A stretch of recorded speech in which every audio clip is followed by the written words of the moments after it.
আজকের এই পবিত্র সংসদে দাঁড়িয়ে বাংলাদেশের মানুষের ভোটে নির্বাচিত বাংলাদেশ জাতীয়তাবাদী দল কি পরিকল্পনা গ্রহণ করেছে দেশের মানুষের স্বার্থে, দেশের মানুষের জন্য, সেগুলো বলার সুযোগ করে দেওয়ার জন্য।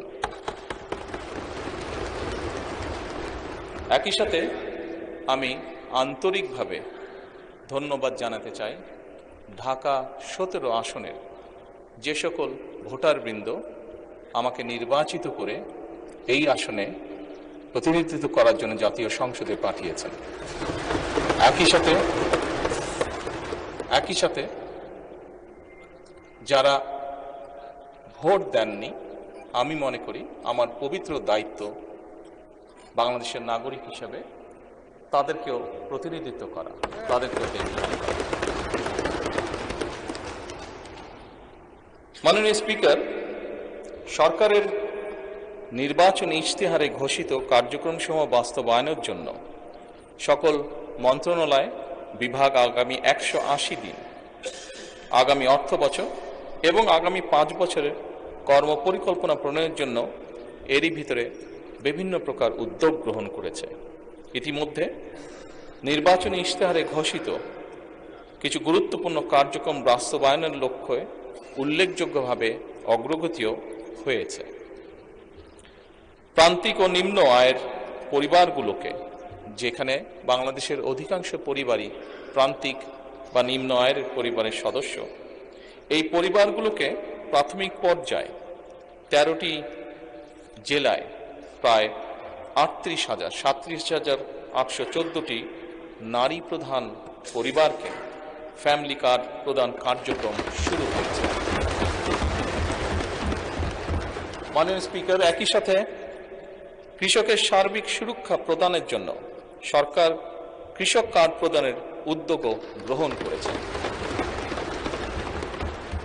প্রাথমিক পর্যায়ে কৃষি সম্প্রসারণ অধিদপ্তরের মাধ্যমে বাংলাদেশের 8টি বিভাগের 10টি জেলার 11টি উপজেলায় 11টি ব্লকে পাইলটিং কাজ শুরু হয়েছে।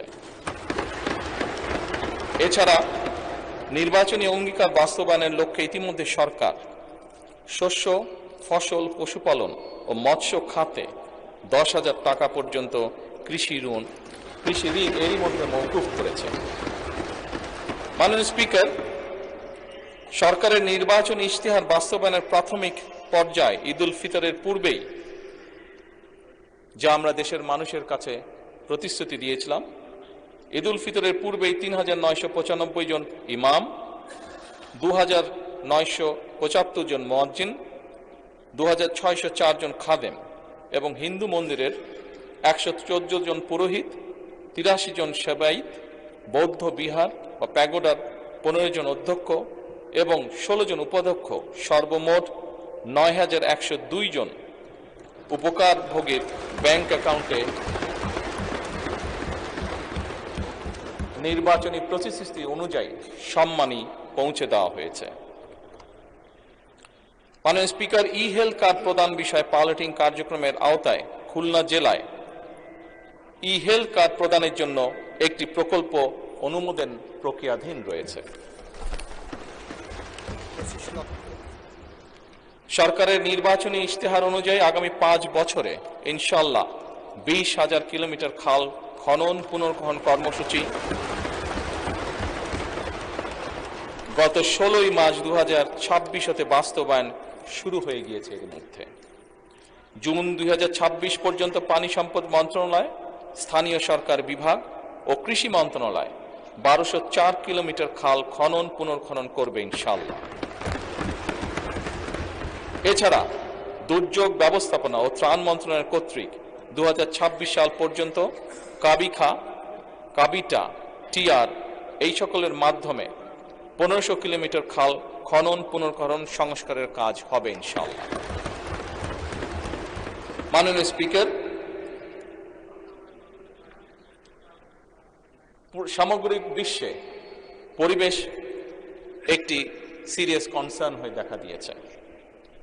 আমরা ইনশাআল্লাহ 5 বছরে 25 কোটি বৃক্ষরোপণ ও সবুজ কর্মসংস্থান সৃষ্টির লক্ষ্যে বনায়ন সৃজনের জন্য ইতিমধ্যে 1,50,00,000 বিভিন্ন প্রজাতির চারা উৎপাদন করা হয়েছে। এই উৎপাদিত চারাসমূহ চলতি বছর আসন্ন বর্ষা মৌসুমে ইনশাল্লাহ রোপণ করা হবে। মাননীয় স্পিকার, দেশের শিশু সন্তানদেরকে সহযোগিতা করার জন্য, তাদের পাশে দাঁড়ানোর জন্য আমাদের একটি নির্বাচনী প্রতিশ্রুতি ছিল এবং তারই অংশ হিসেবে এই বছরই সরকারি প্রাথমিক বিদ্যালয় ইনশাল্লাহ 2 লক্ষ শিশুর মাঝে বর্তমান সরকার বিনামূল্যে স্কুল ড্রেস বিতরণের পরিকল্পনা বাস্তবায়ন করবে ইনশাল্লাহ।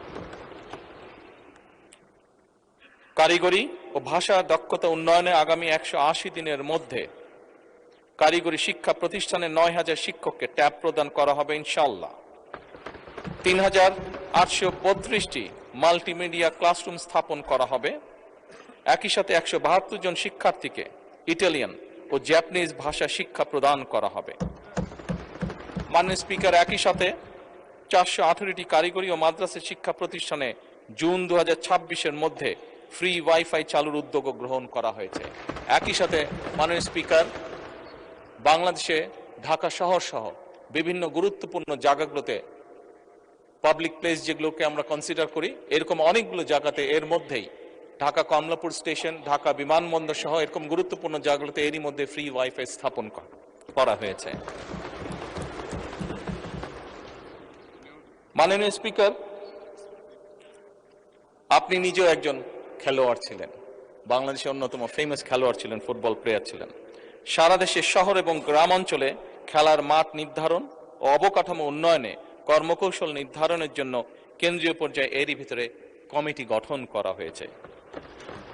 হাইটেক সফটওয়্যার পার্ক ও আইসিটি সেন্টার সমূহ কার্যকরভাবে পরিচালনার জন্য এবং বাংলাদেশে আমাদের ইয়াং জেনারেশন যারা বিভিন্ন আইটিতে কাজ করে থাকে, তারা যাতে তাদের আর্থিক বা যেই অর্থ তারা সঞ্চয় করে থাকে, এটি যাতে স্বাচ্ছন্দ্যে তারা এই দেশে নিয়ে আসতে পারে, সেই জন্য পেপলের কার্যক্রম আরম্ভ করার কার্যকর উদ্যোগ এরই মধ্যে গ্রহণ করা হয়েছে এবং এর জন্য একটি কমিটিও গঠন করা হয়েছে।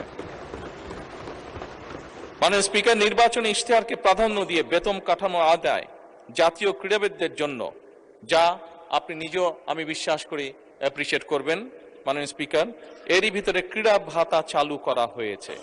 প্রাথমিক পর্যায়ে 500 জন ক্রীড়াবিদকে এই ভাতার আওতায় আনার পরিকল্পনা নেওয়া হয়েছে, যার মধ্যে মাননীয় স্পিকার এরই ভিতরে 129 জন আন্তর্জাতিক বিষয়ে সাফল্য অর্জনকারী ক্রীড়াবিদকে এরই ভিতরে ভাতা প্রদান করা হয়েছে।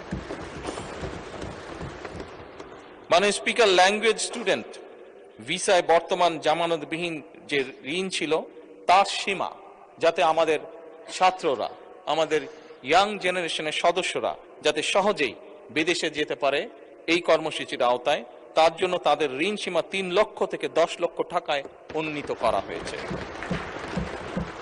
জাপানগামী শিক্ষার্থীদের জন্য ভিসা সিওই এর ভিত্তিতে এই ঋণ প্রদান সহজকরণ করা হয়েছে আগের থেকে অনেক। মাননীয় স্পিকার, আপনাকে আন্তরিক ধন্যবাদ। ধন্যবাদ মাননীয় প্রধানমন্ত্রী।